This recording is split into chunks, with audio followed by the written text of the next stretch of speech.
Welcome to the Samson Strength Coach Collective. On today's episode, we have George Neef. George is currently the head strength coach for Texas A&M International University. It was really cool to talk with George, obviously because of the powerlifting background that we share. Anytime anybody wants to talk about powerlifting, I can go in. So it was really cool. But then to hear him explain his process with powerlifting and how that relates to his coaching, I thought was a really, really interesting link. And then his family history with powerlifting as well too. It wasn't all just powerlifting, but it was great to talk with him and understand his process and kind of the things that he saw value in addition to the powerlifting mentality with his team. So I learned a lot. I felt like it helped me reflect as a coach on some of the things that we should be doing in our program here at App. But ultimately, I think it was a really good episode, and I think you guys will enjoy it. So, as always, thank you for listening, and I hope you enjoy.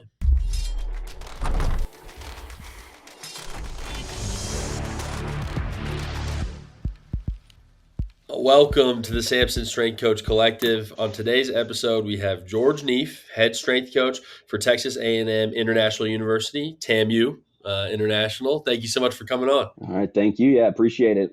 Excited to be here. I'm excited for you to come on, man, because I used to be a power lifter. I love talking with people with a powerlifting background. We even joked about it. It's always kind of the oddballs of strength and conditioning, right? But it's cool to get that experience, and I think it makes a difference in our lifting. For sure. So I'm excited to hear a little bit more about it and kind of just your whole journey. So can you kind of just break everything down for me from the start, and then what's brought you to TAMU? All right. Yep. So actually, my dad has been a competitive powerlifter for, I guess, including now for about 30 years. We actually are going to compete in a meet in Austin in about 2 months. So he's still, Together? yep, still competing with my little brother as well. Nice. So Nice. we've competed in probably 5 or 6 meets together since I got out of That's college. sick. But no, it's been one of those things that we've really been able to connect over. I'd say probably the biggest thing that we've connected over is just powerlifting in general. So did that, that kind of helped build my foundation for lifting, especially, not anything on high school football coaches, but they're not strength coaches. So I think the reason I was able to, push the edge a little bit farther, especially, in high school, is because I got taught all that stuff from my dad. So yeah, played high school football at Dripping Springs along with some other sports, but obviously stuck with football the longest. Ended up going to Hardin-Simmons University in Abilene, Texas. And my first year was actually the first year that they got a full-time strength coach. His name's Cade Cole. He's high school now. His dad was Rod Cole at Tarleton, but he kind of ignited that love for strength conditioning. I love football. Honestly, when I went to college, I was preparing to be a high school football coach. Kind of realized, that I was a good athlete, but maybe not a great athlete. But I was able to keep up by being strong, like being the strongest on the field. So pair that with having an actual strength coach. I was in his office probably every day, just asking him questions. Kind of ignited my love for strength conditioning. I realized oh, this is really what I want to do. I want to be able to help kids go from being maybe like, I'm an okay athlete. And even if their athleticism doesn't improve, which it should, we can get you there by getting you stronger.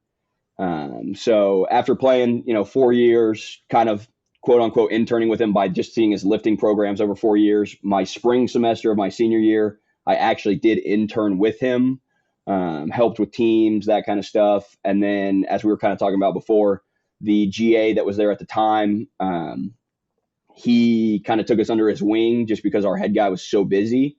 And I mean, we would be over at his apartment, me and the other interns, like talking about Excel, like setting up programs, templates, how he programs, running, all that stuff. And like the more and more I learned, the more and more I just fell in love with it. Then got the opportunity to go GA. Well, take that back. I was a grad student assistant, which is a little bit different than a GA at Ottawa University in Kansas. So basically, they had a powerlifting team. I had a 50% tuition scholarship from the powerlifting team, but I was a strength coach. Then, following year, when one of the GAs left, I took over as a grad assistant. And I got that connection through Dylan Adams at Ottawa was a GA for Rod Cole, my strength coach's dad. So got that connection, became a GA for him, started helping out with more with the powerlifting team, essentially took over the programming for the powerlifting team, but my head guy was still the head coach. So he handled all budget, travel, all that stuff, recruiting. Um, got to work with a multitude of sports at Ottawa, which is, depending on what you believe about NAIA, it is what it is. But I mean, we had 33 sports teams, including powerlifting. So I think it was one of the best things that I could ever do. And I would recommend it to any young strength coaches. Like, yes, logos are cool, D1's cool. You get those internships, those connections. But there's some about being on a floor with 60 male, like men's wrestlers or 50 women's wrestlers by yourself that is going to prepare you for way more than, anywhere else. Because once you get to a bigger school and the resources are there, like, yeah, you might have 30 people. You're going to be like, this is the easiest thing I've ever done, which is how it's been at every other school I've gone to. I'm like, oh, I mean, this is great. Like, I only have 3 sports teams. Like, I can do this all day. So at Ottawa, I think the teams changed based on who came in as GAs, but I worked with probably every team there. Got the opportunity to work with flag football, men's volleyball, esports for a little bit, which was interesting. Everybody's always like, how do they work out? Do they just work out their thumbs? No, they work out like everybody else. Um, Actually left Ottawa to go to East Central University in Oklahoma for a short period of time. I went there, I think May, and I was already gone by July. And Wow. not there wasn't anything necessarily bad about ECU, but I'd gone in as like a restricted earnings position. Me and my wife now, girlfriend at the time, been planning on starting a family, getting married, all that. Was only making, around 25K. Was like, oh, I can't do this. They did not have an assistant position at Ottawa at the time when I left. Over that summer, they got it approved for a head powerlifting / assistant strength and conditioning coach.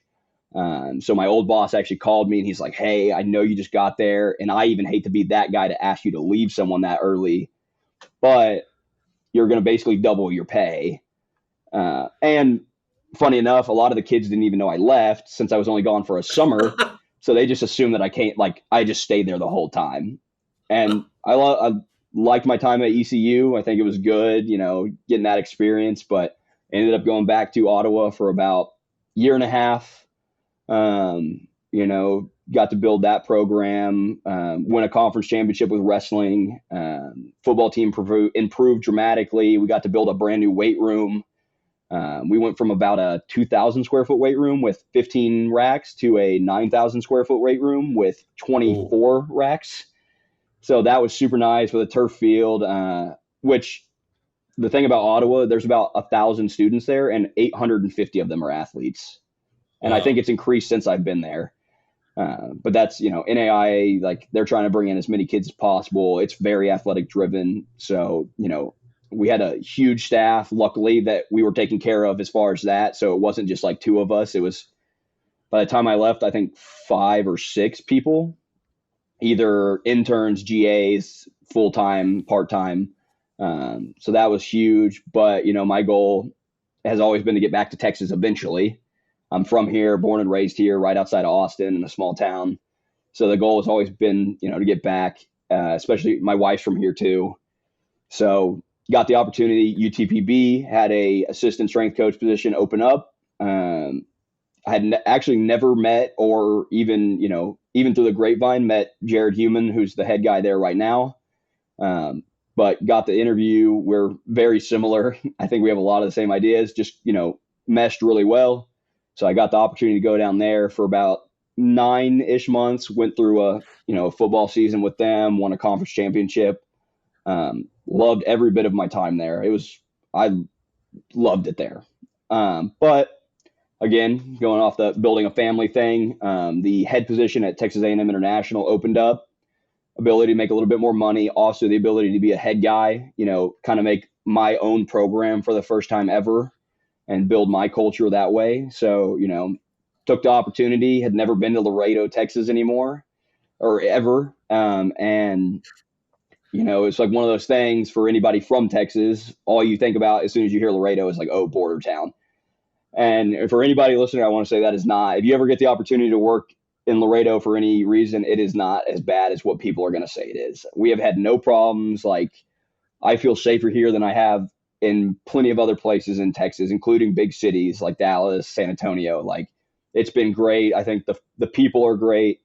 The school is a very family oriented staff, especially in the athletic department. I think because you are so far away from everything else, most people are probably not from here that work in this department. So like they are very good about making it family oriented, helping each other out, working together, and that's kind of how I got here. But like I said, the biggest reason is I wanted to build my own thing, and take everything that I've learned from all my mentors, all the people that I've worked with, and kind of see like, oh, can I do it on my own?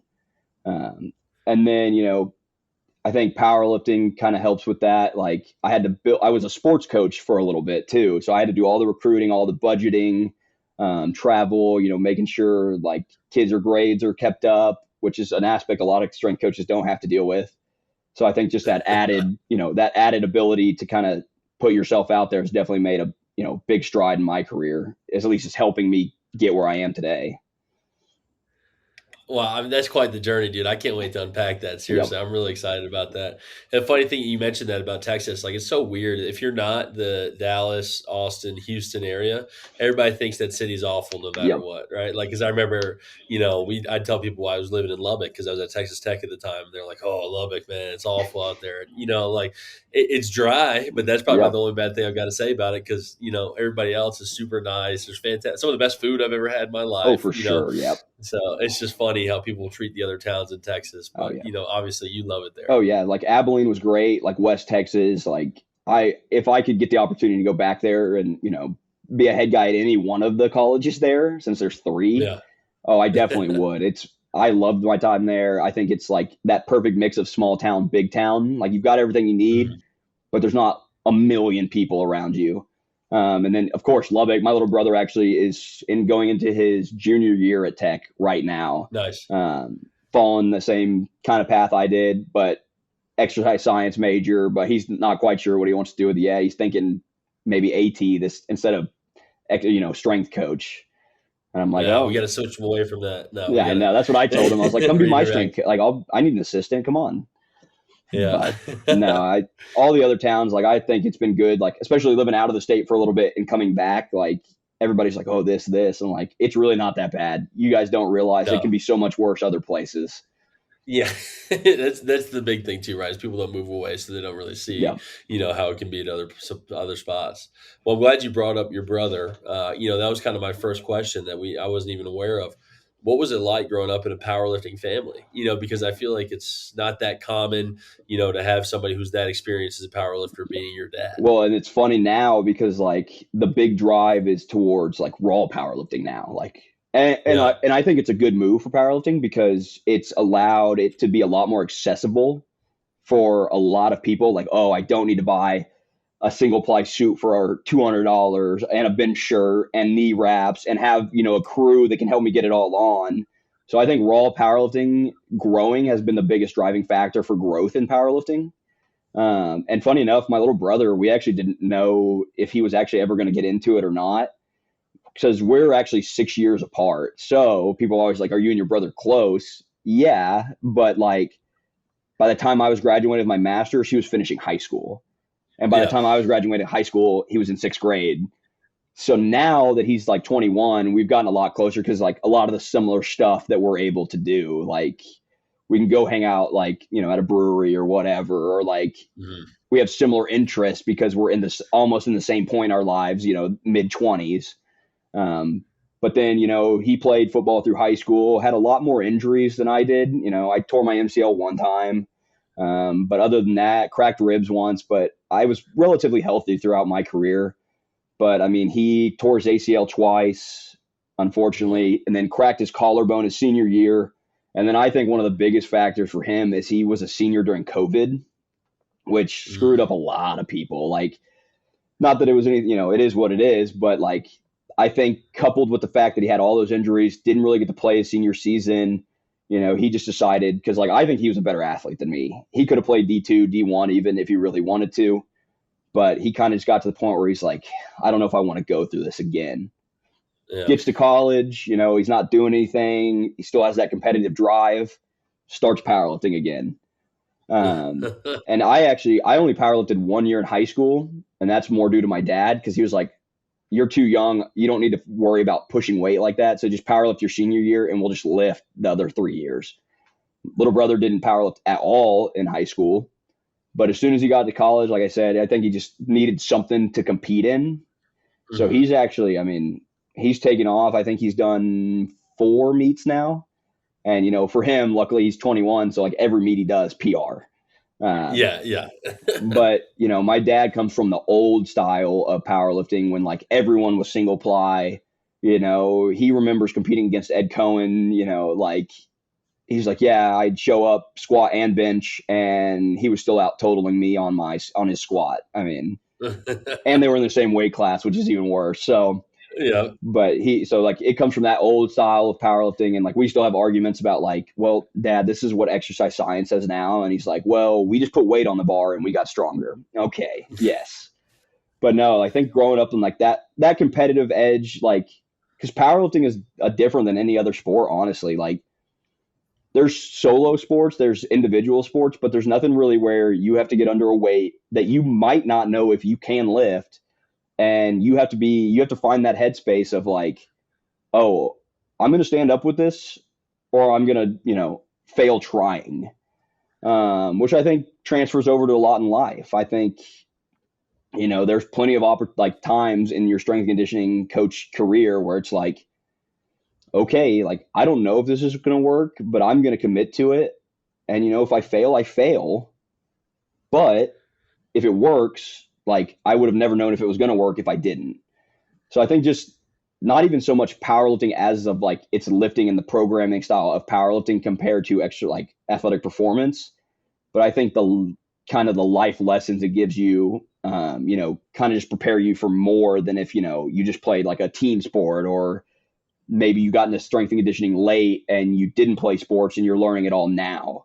Not to say that there's not Mhm. great strength coaches that never played a sport or, did something completely different and found a completely different path. Like we had two 30-year-old GAs while I was at Ottawa and like they got into Wow. the game way late. So, and one of them never played sports and they're just as good as anybody else. So, Mhm. but I think it does add a kind of added aspect to your coaching tools, your coaching, philosophy for sure.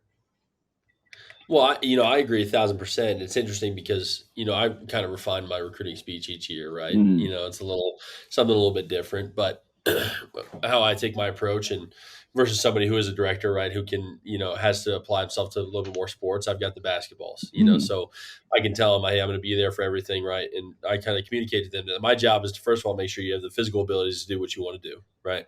Because you already have all the talent. Now, the second piece is to just remind you on the days that you don't want to train that this is what's going to be valuable. And I think where that powerlifting experience comes in for me is really valuable because ultimately in powerlifting, Olympic lifting, those sports, if you don't train on those days when it sucks, you're not going to get better. And so I remember so many sessions of just staring at the squat bar because I hate squats. I despise them. I'm built for deadlift, yep. so I love deadlifts and I'm just soft. So I hate putting the bar on my back. I hate squatting it down and standing right back up. And I just remember so many times just staring at the bar, like, I do not want to get this done. I do not want to do this. And you have to go underneath it no matter what if you want to be successful.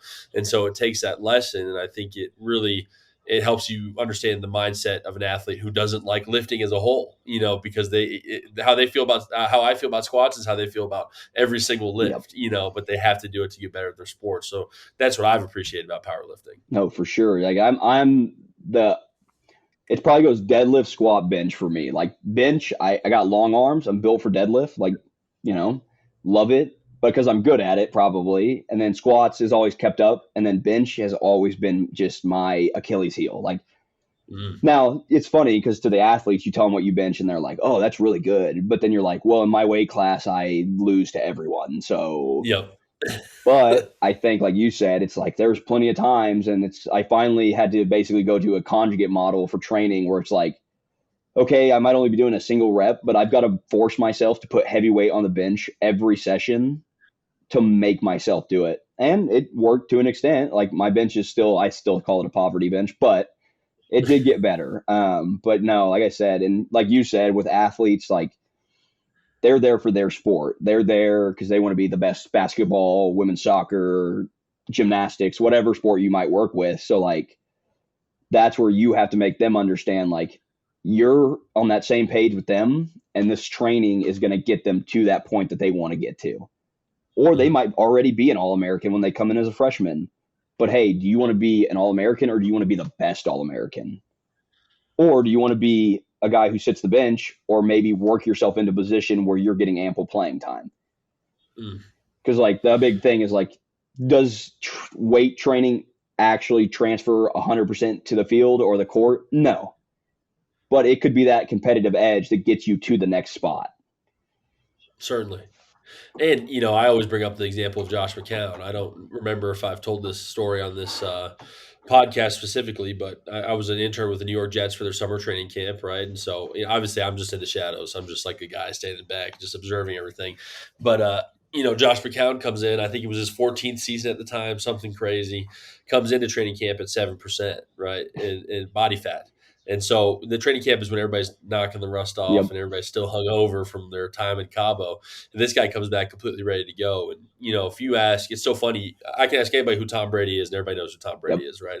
I can ask anybody, especially in basketball, who Josh McCown is, and is completely clueless. But for somebody to have such a long career, and he was a obviously very successful college athlete, but he takes the weight room seriously and how he trains and approaches his readiness is how he was able to maintain his long career. Even though he wasn't necessarily the best quarterback, he was always available and he was always going to be in shape. And even the Eagles, I think his last year he got paid like 250,000 to just know the playbook and stay in yep. shape And because he was a third string quarterback. Like that, how great is that? yeah, you make yourself available because they don't have to worry about if you're ready to go or not. Yeah. That's actually a funny story at UTPB. And I don't know all the details exactly how it worked out, but supposedly there's some doctor there. He's like one of like only 3 doctors in the world that do a very specific type of treatment plan. Well, oddly enough, I guess it's huge in the NBA. So UTPB is probably the best weight room in Odessa Midland. So for whatever reason, our basketball coach knew a guy who knew a guy who knew Kyle Lowry's trainer. Well, so he comes into the office. Hey, you think Kyle Lowry and a couple NBA guys could work out here like super early in the morning? Like they said they'll come at 3 a.m. Like if that means getting around team times, like yeah, dude, sure, of course. Like one, it's cool for the kids because then they can be like, oh, an NBA guy worked out in my gym. But I Mhm. think it helped me immensely because the basketball team got to see them in the weight room and see how NBA guys do it. Now, the training doesn't necessarily look the same. I mean, you're talking about guys who have 14, 15-year careers. Their training is going to Yeah. look a little different, but the intensity does not change. No matter what exercise they're doing, it's 100%. No matter Mhm. if they're in the court, the weight room, whatever they're shooting, it's 100% all the time. And I'd gotten a little bit of that from some of my guys that were D1 before they got to me at UTPB. Like, hey, the weight room's important, all that.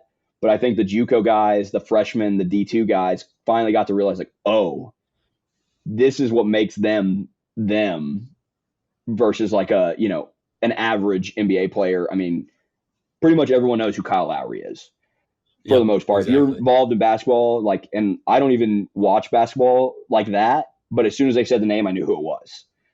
So Mhm. like they got to see him put that same intensity into his workouts.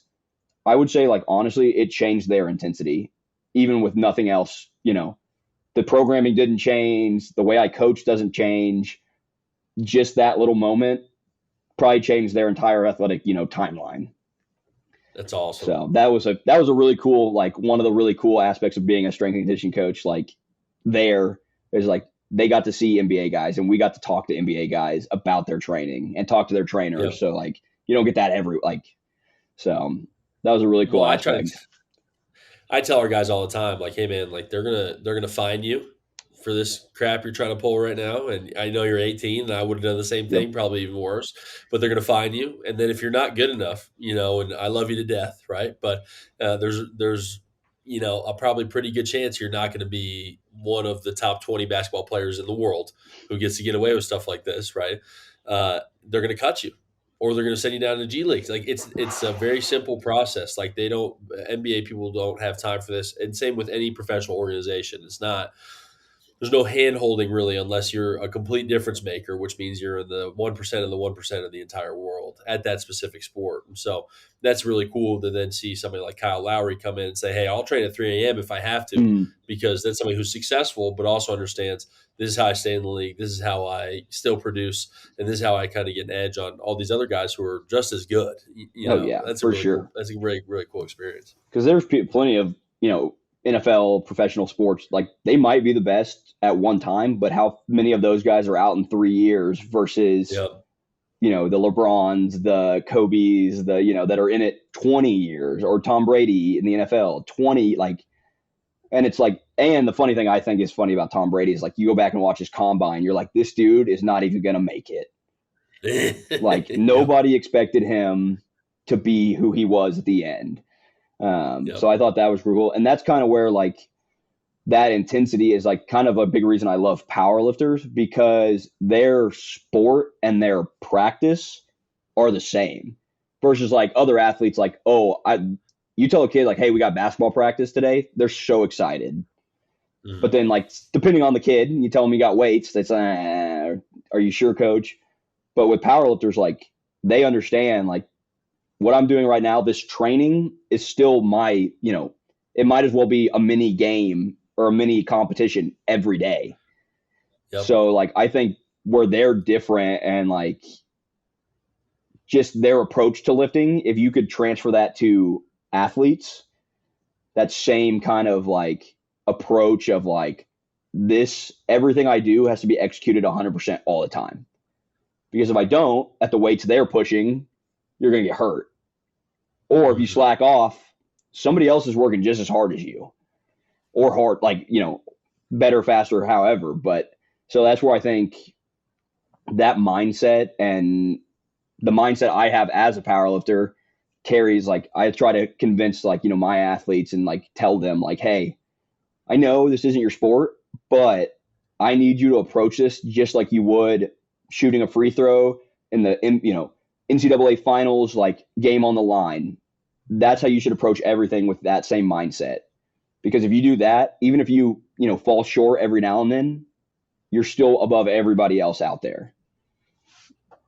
It's the ultimate why are you surprised sport, Yep. right? Like if something goes wrong, like why are you surprised? Like you know exactly what happened in this scenario. You know that you were telling yourself you can't hit this squat, and so why are you surprised that you didn't hit it? Yep. Or a small tweak occurs, and it's like, yeah, I also slept 3 hours last night, and I'm trying to go for 5 singles at 95 today. Like that stuff occurs, and so ultimately it's that the input is the direct output, and so it's a great lesson. And I think I agree with you. Obviously I'm a little bit biased, Yeah. right, in loving the powerlifting process, but understanding it and then applying it to strength and conditioning, I think has a lot of value.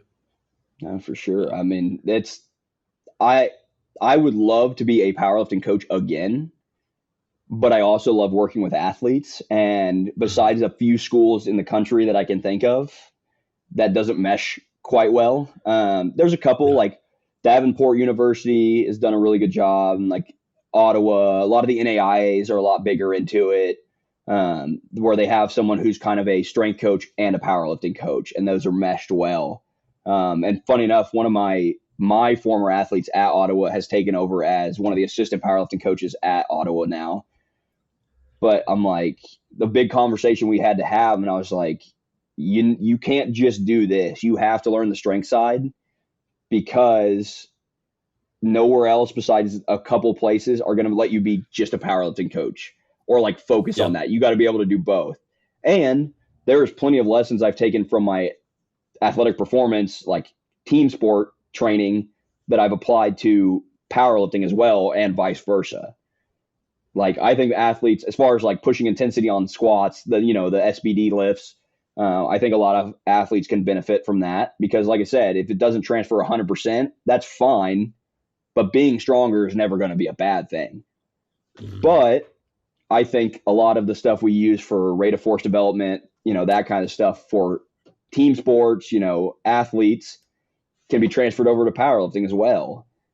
Like, Hmm. just because you're a powerlifter doesn't mean you have to be unathletic. I Oh yeah. mean, and I think that's changed a lot with the powerlifters you see today. I mean, how many powerlifters you see actually including sprints in their training now, jumps, Yep. not necessarily the greatest cleans, but some type of clean. I mean, it's all getting incorporated because they understand, like, oh, if I'm twitchier, yeah, I'm stronger, but now I can make use of that strength. So I think Yep. pairing those two has been a huge benefit, for my career and like how I train the athletes that I work with, now. Well, I think that movement really started with Wendler, right? Mm-hmm. Because I mean, the first, 10 pages of 531 is talking about how he can't tie his shoes or pick his daughter up without, just breathing incredibly heavy and can't handle Yeah. that, right? So I think I agree. I think that's where the power building and like who was it? Danny Green was kind of the first one to push that, Oh if I'm yeah. if I'm correct. Yeah, and so I think though when you combine the two, you can really get a lot out of both, like you said, on each end. And I think that does kind of get overlooked just a little bit. But the powerlifters I know who are the most successful are also the ones who don't need a CPAP machine to sleep at night. Exactly. And then been a big thing. It's like I know like Shane Hunt has been really big about, like, he's like, I can't true sprint, but I do some type of sprinting in my training. And like, I mean, and for people to say, I mean, look at a big example. He's not truly a power lifter, but like Will Rattel. I mean, he Yep. talks about how, like, after his career was over, he's gotten even more athletic and he can windmill dunk now. Like, but then you'll see him pushing crazy weights on RDLs, cleans. So he's meshing those two very well, and I think that's where kind of the profession is going, is being able to mesh those two together, and the field stuff taking over a large aspect of what strength and conditioning is. Yeah. Because I know, like, even like when I first got into it, and that's only 5 years, and there's plenty of strength coaches that can talk about 20 years ago. But I think the field stuff and like developing those plyometric aspects and the sprinting and that kind of stuff has taken over a massive part of what we should be doing, versus where the weight room is now an accessory to those. Mm. Because I know, like, at UTBB, like, we always talk about, like, at this point, it is easy to get people quote unquote strong. It's Yeah. still hard. You got to be, can't overload them, whatever. But like, that part has become kind of like automatic. As long as you're good with what you're doing and you can coach it well, they're going to get stronger. They're also 18 to 21 years old. Testosterone's through the roof. They will get stronger. But I think where we saw the most improvement, and kind of like how we discussed, like, we went from being like a 5-6 team right before I got to UTPB to winning a conference championship, going undefeated. I would argue that in football in the LSC, we were the fastest, most like powerful team as far as sprinting, jumping, that kind of stuff. Now, I'm sure all the other coaches in the LSC would argue, but just looking at our catapult data, like seeing the numbers, like, I mean, all these D1s are posting their numbers from catapult, and we're right there with them. Now, they might be better football players, but as far as like, I think that took us to the next level, was advancing that side of it, the field stuff, the plyometrics, the sprinting, and truly getting these kids, as fast and powerful as we can. And, their squat might only be 400 pounds, but if they can run 22 and a half miles an hour and nobody can catch them, I don't care if that other kid can squat 500 pounds. Yeah. So I think that was like getting to learn from that side and really dive into the plyometric side, which, all credit to my old boss there. Like, he's one of the best speed guys I've ever worked with. Um, Getting to dive into that side was, I think, a huge leap in my career, and like approaching it from that aspect where it's like, okay, we're going to get you as strong as possible, and then we'll do some running on the side, versus like, we're going to run like we're professional athlete, like track athletes, and then the weight room will supplement that. Mm. Which, What's oh, the go ahead. what's the appropriate blend of that? Like, what's the blend in your opinion of that, right? Because I do see that trend, and I guess I question it every day myself, right, about our program. How much of each should be in it? Yeah, and that's something like, well, like here, I'm not able to do any of it at the moment. I'm working on that, but right now it's just me for all the sports. And because of timing, they all got to get in at the weight room sometime. Like, I don't have time to go out to the field or the court or whatever and sprint anybody. But I think, like a big way we did it was, our top speed on Tuesday, and some acceleration work on like a Friday, and then some conditioning built in there, but not, obviously not the conditioning that, coaches think of, 10 100s. It's very Yeah. light stuff, keep their legs fresh, one day extensive, and then one day more intensive. But it was just enough to keep them in, relative shape because, they're still practicing, they're still doing 7-on-7, all that stuff. Their conditioning is not really going down. So I think, right, there's always like a limit because you can go too far where you get too far away from the weight room. And it's like now you're just doing drills to do drills. And like, okay, does, running to this cone, and then cutting, and then backpedaling to this cone, and then, you know, running a curve. Like, at what point does it become, almost obnoxious in how much field stuff you're doing? Like, I think there's a blend, right? And I think it has to do with what your coach is like, especially like football, for example. If your coach runs a super high tempo offense where it's like one play every 15 seconds, like I think that could look very different than if you're a more traditional run, power run team, and it's like we're going to line up R11 and see if you can stop R11. Because that could, because then it might be for like bigs, like it might be less top speed work, more acceleration, because it's really those first 5 steps. If I can beat you on those first 5 steps, then we're good because the running back will get out. But now if it's a heavy option team and there's a lot of, these O linemen need to be fast because they're running 20 yards downfield to throw blocks. So I think it just, very dependent on your coach, your resources, like how much time are you able to spend? Because like that's the biggest thing, right? Between like an argument for like Olympic lifts versus the power lifts or whatever you can coach to 100% of your ability is probably going to be the best thing for your athletes versus like if you're not super, super skilled on the power, like the Olympic lifts, maybe don't teach them, Yeah. because if you can only teach them with like 50% accuracy, it's way better to have them squat at 100% than it is, to do a clean with not so great technique. And then, you can slowly build it in. Like here, the guy prior, I've never met him. I don't know anything about him, but it looks like from what I've seen from the athletes, their Olympic lifts are not up to par right now. So I just took Yep. them completely. No team here is doing Olympic lifts at the moment. And, as I get them, going, get formed down on just the basics, I'll slowly start to build in some of those Olympic lifts. So like I'm fully confident in my ability, but like right now they're not ready for it. So I think you have Yeah. to look at the team you come into. Like a funny story, like my old boss at Ottawa always tells, he had interned at University of Texas under Yancey McKnight. Well, when he got to Ottawa, he did the same warm up that they did it there, and then he had the lift. When he got there, they went through the warm up for the first time ever, and he goes, "That was the lift for today." They Yeah. were so deconditioned or so low conditioning compared to what he was used Uh-huh. to that he goes, "Yeah, our warm up became our lift for like 2 weeks, and then we slowly started to build in all the other aspects." And it's like you think they should all be athletes, they should all be relatively conditioned, but he's like, it's just a different level. And I think that's where we strove at Ottawa and all the places, like as close as we can get to that D1 model, with the resources that we have, that's the ultimate end goal. Because our D1 strength coach is better or worse than a D3 guy? Not necessarily, but they have the resources they can implement. They've got the coaches to coach. Like if you have 6 coaches, they can each break into a position group and coach it exactly how you want. So as close as you can get to that, that's the ultimate end goal. Um, Yeah. and so I think that's just been a huge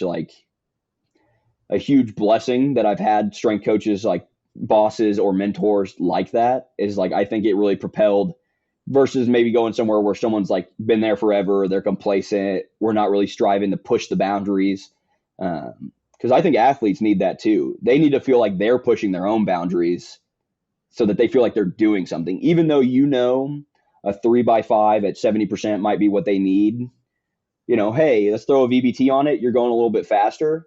Cool. Add a Yep. little bit of weight. That right there. And like, that's another thing. Like VBT, we have a couple of vid truths here, and like I've been waiting to put them back on because like I think that's been one of the biggest factors I've seen having those is it just breeds competition with the athletes.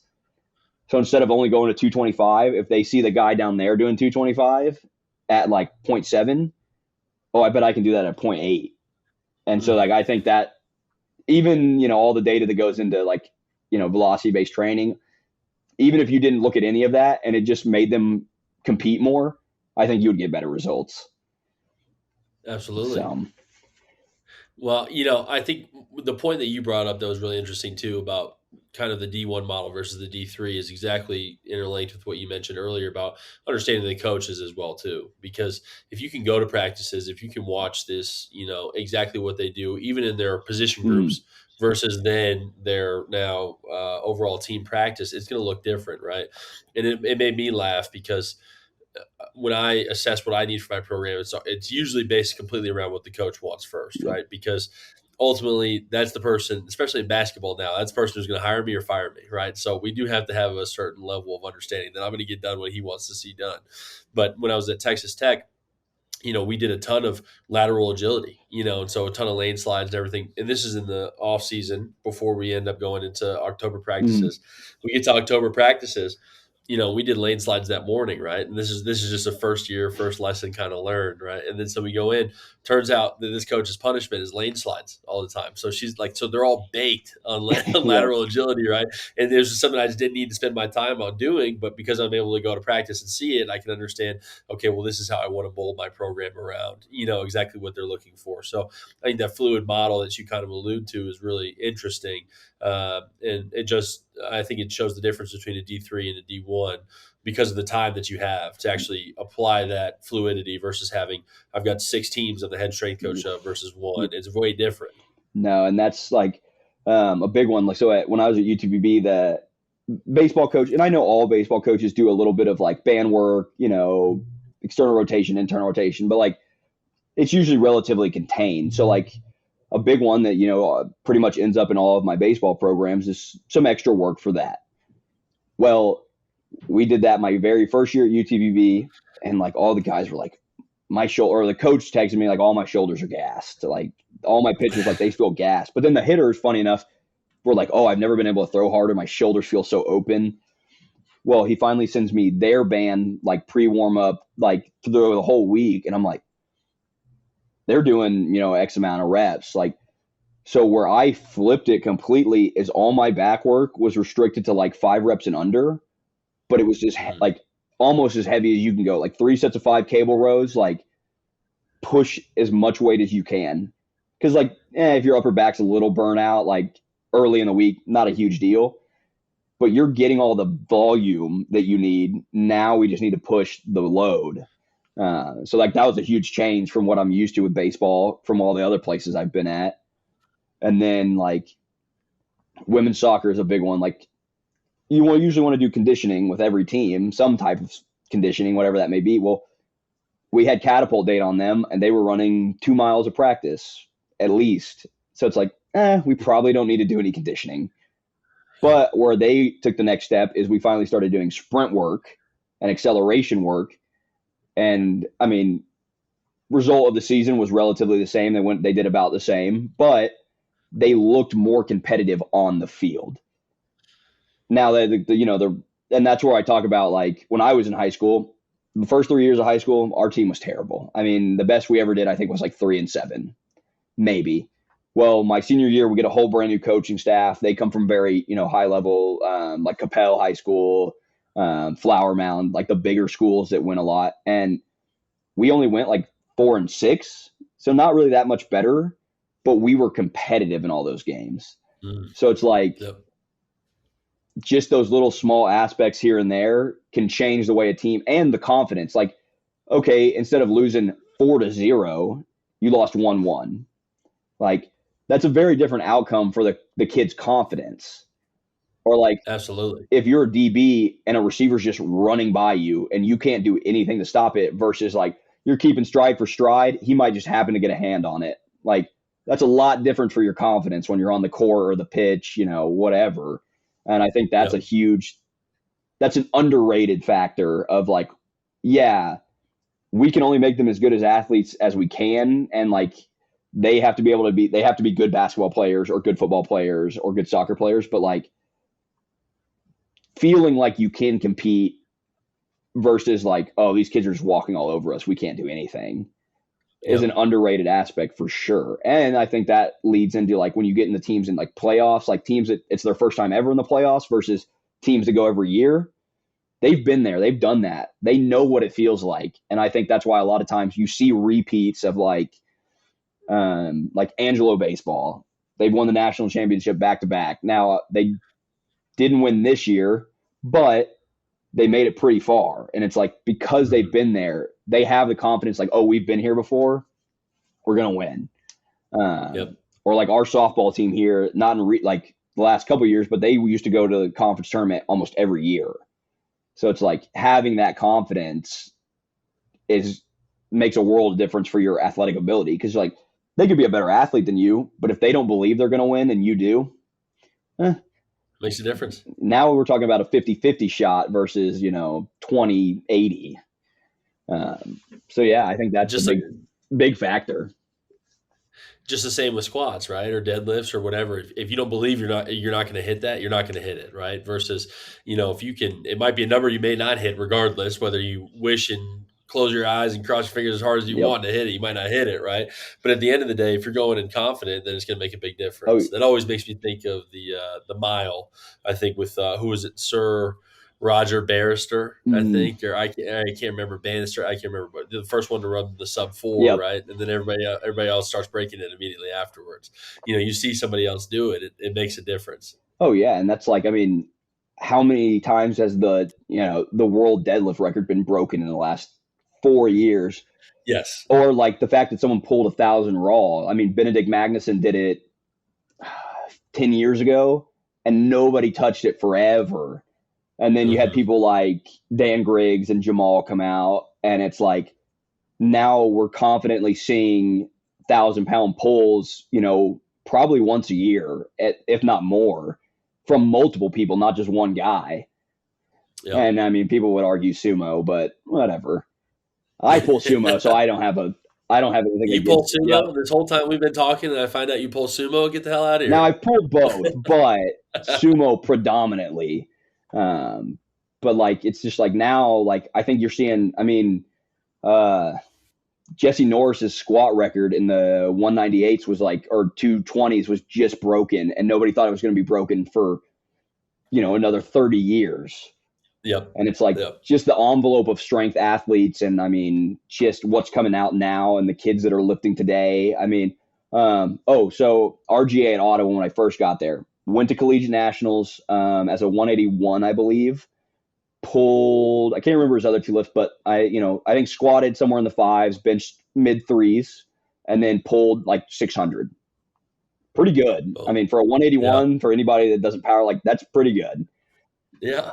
And placed fifth at collegiate nationals. Fast forward to the collegiate nationals that we took the team to my first year at Ottawa, and I don't think he would have even placed top 30.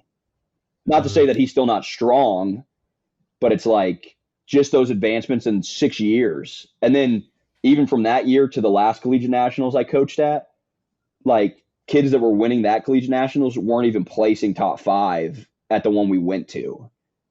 Yeah. I mean, Austin Perkins comes to mind. I mean, nobody thought that anybody would ever compete with Taylor Atwood in his weight class. And Perkins is 10 years younger and consistently pushing the envelope and getting closer and closer to beating his total. Whoever And thought that's that would why happen? Well, I love the sport too, right? Because it's just purely objective. Yep. Who's the best of all time? Well, who lifted the most, right? So that makes a difference versus having a conversation about Kobe versus Jordan Yeah. versus LeBron, right? Because there's no solid metric that just is the bottom line. I love that. Well, I have one final question for you. I think this is the most important question I'm asking all day. Who's got the best total out of you, your brother, and your dad? Well, it's a little unfair for my dad because basically from 21 years old to about 36, he only competed single ply. Yeah. And then he took off basically about the time, 36 is about the time that I started playing Pee Wee football. So now our weekends were taken up by Pee Wee football games.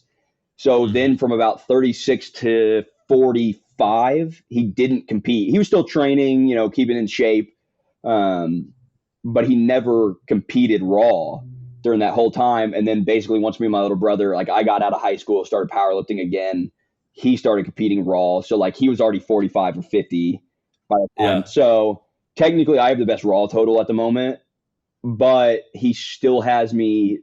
I did one single ply meet about 2 years ago, and I think he beat me by like 50 or 60 pounds.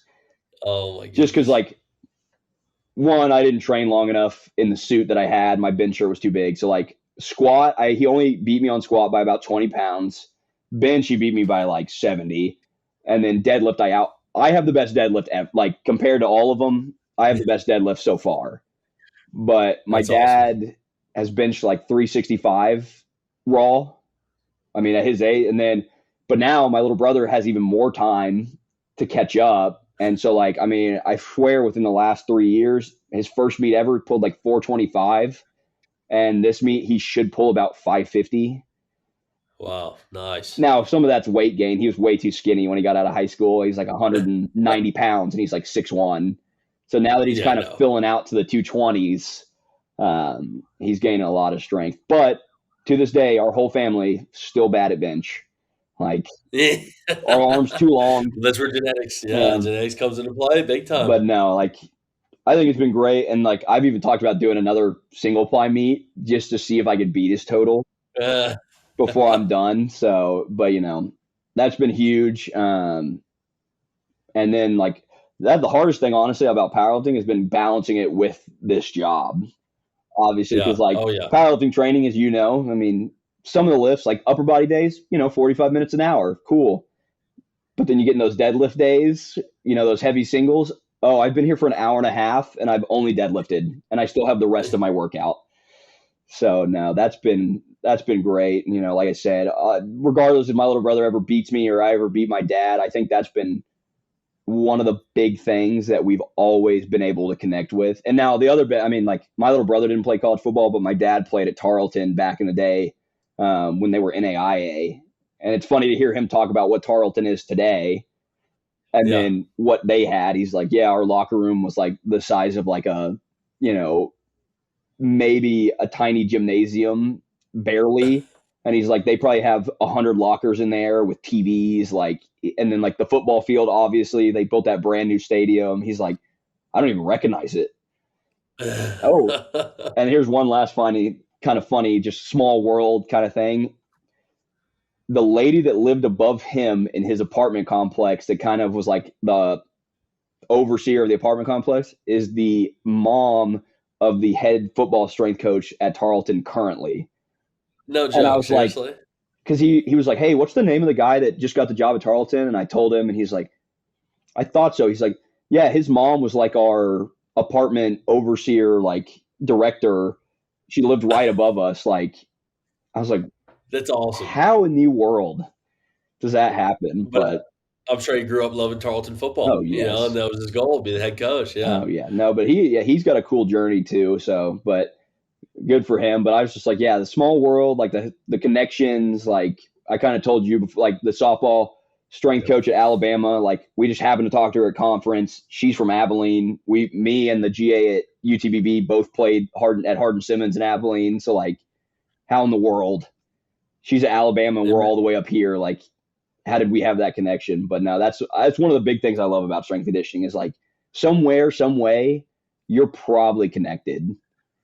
Oh, yeah, it's the 6 degrees of Kevin Bacon, Yeah. but just with strength coaches, it's probably 3 degrees at the most. Everybody knows everybody somehow, Especially if your so. mentor is one of the guys that's been in the game for a super long time. Oh, yeah. Like Oh, you're locked in. you've got a guy who's been there for 20 years. Someone in his tree has someone in their tree who probably Yep. worked with someone or at the same school as you. So like that's been great. Well, fun because you're at App State, right?